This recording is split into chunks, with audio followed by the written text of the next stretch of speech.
Shalom. Noam, considering the situation that I just described, why do you choose to live in Hebron? Well, I think every Jew should understand that Hebron is the source of our history, of our nation. This is the place where our fathers, forefathers and foremothers, and this is the place where Jews have been massacred by Arabs. So I felt that my duty and my friends is to renew the Jewish community in Hebron, not to let a situation that because of terror action, Jews will abandon their past. What kind of existence do you have there? What kind of way is that to raise your children, for example? Well, as you know, I have only 7 children. This is a small family in Hebron. Well, I think this is the place where children, as us, feel that our existence there is something historic. But don't you feel threatened?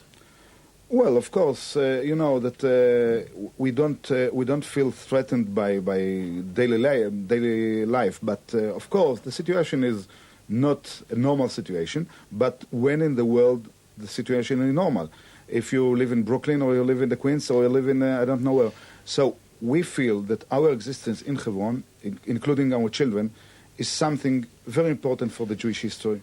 The Jewish community in Hebron is strongly opposed to the idea of an Israeli army withdrawal from the city. The way some people see it, that makes you all opponents of the peace process itself. Are you opposed to peace? We came to Hebron to live in peace. I used to have many Arab friends around me, and I speak Arabic. And when I go in the Kasbah, many people know me, and we say shalom, we say ahlan wa sahlan. But, of course, we oppose to a peace which means abandonment of homeland and abandonment of security.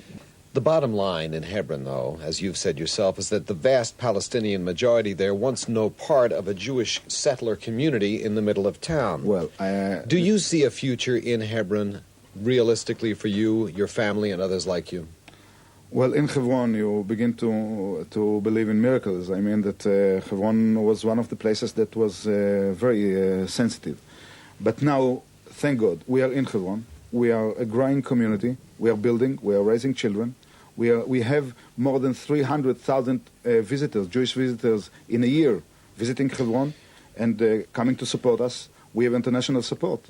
We're speaking to an audience living abroad, and I think many people in that audience will find it hard to understand why, in order to satisfy the desires of several hundred Jews who are committed, like yourself, to living in Hebron, the lives of almost 200,000 Palestinians should be disrupted. How do you justify this? And don't you think perhaps several hundred Jews should sacrifice their hold for the sake of peace?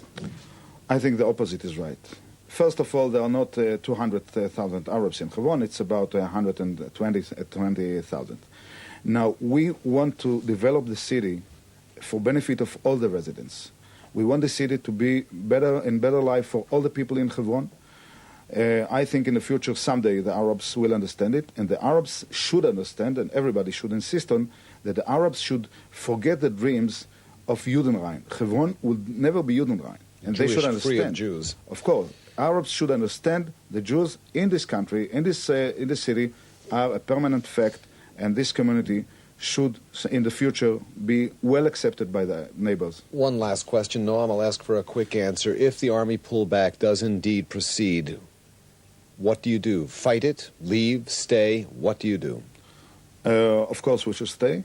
And I believe that any prime minister or any Jewish leader will abandon the lives of hundreds of Jews in the most ancient Jewish city in the world. Noam Arnon, a Jewish settler living in the middle of Hebron. Thank you very much for joining us. Thank you. The thorny business of making peace with